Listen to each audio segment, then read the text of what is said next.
Welcome to Deep Thought. Take it day to day in facing reality. Now, I talked yesterday about, that reality is hard to face. But the reality, y'all like that pun? The reality is you still got to face it. You still got to face it. You can't go through life with false beliefs, which 99.9% of us have. One of the reasons that I'm in a position of success now, and that, and I'll just share this, my income from 2018 to 2019 increased by about $50,000. But that's because I was just dealing with reality. I was every single day, I'm attacking false beliefs. Every single day, I attacked them, and still got something to do. False beliefs are deep. They deep. They so deep. They subconscious. You don't. In fact, you can have a false belief, and you're not facing the reality of something because of that false belief. And you might not know it until you're in a specific situation where it brings out that belief and that reaction. Like you can go years and you just don't face that certain situation. Then that situation come up. Then it's like you doing something, and then it's like boom. So every time that you realize the false belief, or that you start realizing people been telling you that false belief for a long time. Like, for example, sometimes you're doing something, you might not think much of it, but then if you look back, like relationships. If you're not doing well in relationships, very often you've been told from the beginning that this was an issue. Like, I know a young lady, very sweet person, but an issue that she's heard from one young lady, every issue she's heard from every man that she's had a significant relationship with was that she was flaky. And then there was another young lady I dealt with who, in a moment where she finally looked at it, I said something to her, and she said like a previous man that she had been in love with told her the exact same thing. Exact same thing. And the thing was, I didn't even bring it up. She brought it up. I didn't even realize it. I ain't even used the word, anything, hadn't had the thought, but she saw it. That's how it works. And one of the reasons I was able to do a lot, and I saw like rapid life changes, is I kept facing that false belief. And, every time I come across one, I face it. That's one of the things. Like I always say, I'm not a guru. I'm a little bit further up the mountain, but I'm still climbing it. I'm still climbing it. I'm just throwing some rope back to help some other people up. So, in facing those false beliefs, the thing is, they're not going to disappear. Once you find that false belief, once you realize it, it's going to be normal that you might have a feeling of depression.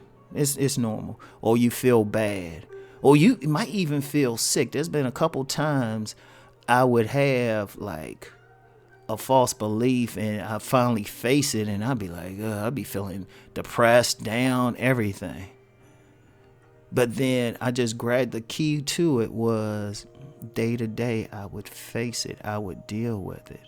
And I found a funny thing too. And excuse what I'm about to say. But once I started dealing with it,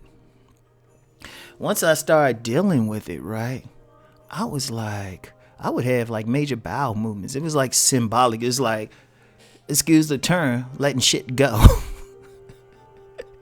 Like, seriously, letting stuff go. That's how somebody can even lose weight. No joke, because sometimes a lot of weight gain is based on some negative emotions. And then once you let it go, you lose the weight. And you haven't changed what you ate or anything. It's a psychological thing. So in facing reality, once you face that, you find out about that false belief. And it'd be one of many. Trust me. I dealt with a lot of them. Well, I still got some. I'm still fighting them. Because it becomes subconscious, and some of them might even go back to before you can even talk. That's how deep they can go. Seriously, there's some people going out dealing with some false beliefs they had before they even showed up on the planet. Because remember, when you in the womb, you can still hear everything going on outside. That's for any of y'all ladies or fellas, y'all women's having a baby, and or for y'all ladies, you having a baby. Talk to that child. Don't ignore the child. Trust me. Talk to that child. Tell them everything, sing to it, everything. Because for example, let me give you an example with that. Say like the woman's pregnant, and she's say it's a tough situation all the way around. Even to the point she might even like say like out loud, not thinking the baby's hearing it, that you know what, oh man, this baby's gonna be tough, or this baby is messing up some stuff.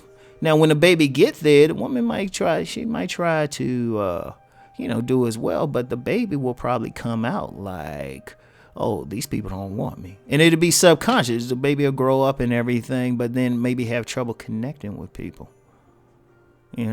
That's how deep it is. that's how deep it is. So regardless of what it is, what the situation is, what you think you have to do, you got to deal with it day to day. Like another very prominent false belief is when people feel like in order to get love and affection from someone, they have to control them. Like men might do it through money or religion or whatever way they can establish control. Many women will do it through maybe sexuality. Like a lot of prostitutes and women sex workers actually have a control issue, and they'll use sex to try to control a person. But it's a false belief that you need to control someone for love and emotional gratification. That's a false belief, because you ultimately can't control another human being. I mean, you can coerce them, you can hold a gun to them, you can force them, but ultimately on a spiritual level, you can't control them. But it's tough to deal with that. So, it's several. You might feel like you might be abandoned. You might feel like that you're a victim to everybody or people trying to control you. You might feel like your false belief might be you can't trust people. You got, it's like, oh, do they really, And it's so many things. The only way to deal with it is you got to face it. First, acknowledge that it's there. Pay attention to what people are telling you. Pay attention to the feedback. They basically letting you know. If you're not getting that, look at all your situations where you keep having a negative result or a result you find to be negative, and say, okay, what's the common denominator? Okay, you found it. You figured out what the false belief is. The major ones, the minor ones, whatever. You can't go somewhere and take some, you can't just say, oh, I know this it. I can just go with it. It's like, oh no, it don't happen that way. That joint's subconscious. What's the subconscious? It's hard to root out. The only way to deal with it is day to day, face the reality. Day to day, address it.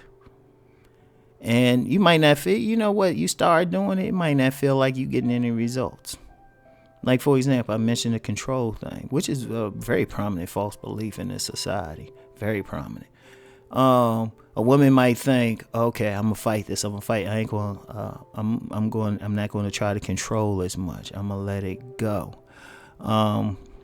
It's not gonna happen right away, and you're gonna relapse a lot. But then if she keep doing it for like maybe 2 or 3 years, she gonna be able to relate to somebody without controlling. A man too. In fact, I know a woman who she knew she had a control issue, because people outside of her were able to call it, right? And she said, okay, there was a guy she dealt with. She always controlled the interaction. It was just a sex thing, but she always controlled the interaction. Always controlled. He get over there, if they in bed, it's because she controlled everything. She was pointed out that she had a control issue. She said when she got with this guy, there was a time she got with this guy, and instead of controlling, moving everything, she sat back. It was tough for her, but she sat back. She said all of a sudden she found out stuff about this guy who she had dealt with for 4 years, and found out some things about him, because instead of her controlling the interaction, she allowed him to lead. And then actually, it wasn't a happy ending in terms of, they had a happily ever after, got a relationship. She finally determined these two weren't really compatible outside the bedroom because she didn't really know his personality. She was so busy controlling him, she didn't find out who she was dealing with. So in that sense, oh yeah, she was able to do something better and then move forward. And then what she noticed was the type of men that she would gradually attract were different. They weren't the type who could be controlled, and where she could just sit back and chill because it was natural. Like, she's actually a very, very cool person. Very cool person. Very, very sexy, attractive, down to earth, everything. But once she let that go, it became more attractive. Because instead of trying to control everything, she was able to get like some outstanding men. But the issue's still there. That's how it's still tough. But yeah, take it day to day dealing with those issues, okay? Take it day to day dealing with those issues. So anyway, that's all I have for now. I wanted to get into something else better. I'm going to kind of continue this conversation. Anyway, I'll talk to you in a bit. Well, tomorrow, actually. Peace.